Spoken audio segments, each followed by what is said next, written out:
Most people don't ruin their wudu on purpose. They're rushing, copying what they learned years ago, or doing it on autopilot. And that's why this topic matters. Not to scare you, but to remove the quiet uncertainty that can follow you into salah. Because if wudu is invalid, the prayer built on it is invalid. That sounds intense, but it's actually mercy.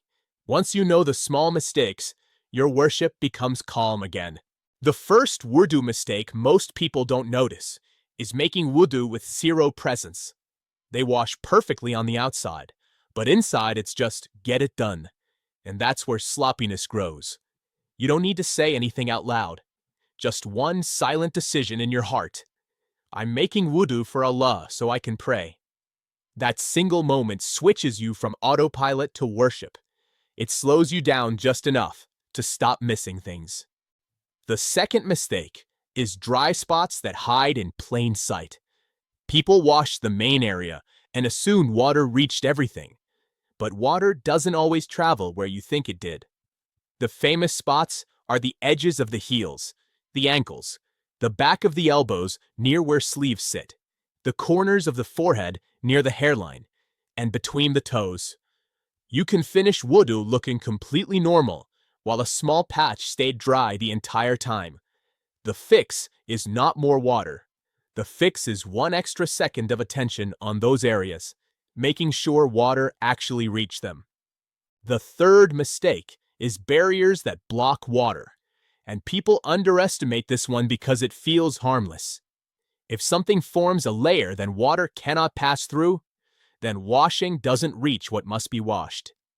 Nail polish is the common example, but it can also be thick paint, glue-like residue, heavy waterproof makeup, or anything that makes water bead and slide off instead of touching the skin. A good test is simple.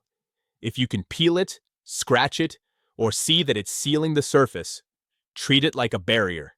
Remove it, then make wudu. That's not being strict. It's just being real about washing needs. The fourth mistake is rushing with too much water and thinking it equals more reward. This is one of the easiest ways to sabotage yourself because it feels religious, but it often produces the opposite result: missed spots, sloppy wiping, and a messy, half-done feeling. The sunnah is not flooding the sink. The sunnah is calmness, precision, and moderation. Lower the tap. Slow down. You'll make a stronger wudu using less water because you'll actually touch each part properly instead of speedrunning the motions. The fifth mistake is wiping the head in a token way, like barely touching a strand of hair, or doing something chaotic, like washing the whole head. Wiping is its own action, simple, deliberate, and different from washing. Wet your hands and wipe in a clear motion with intention. Some details vary by madhab on the minimum amount, but the spirit stays consistent. Don't make it a careless tap, and don't turn it into a shower. Keep it clear and controlled. The sixth mistake is breaking the flow of wudu and then continuing like nothing happened. People start, then pause to talk, check the phone, fix something, and come back minutes later.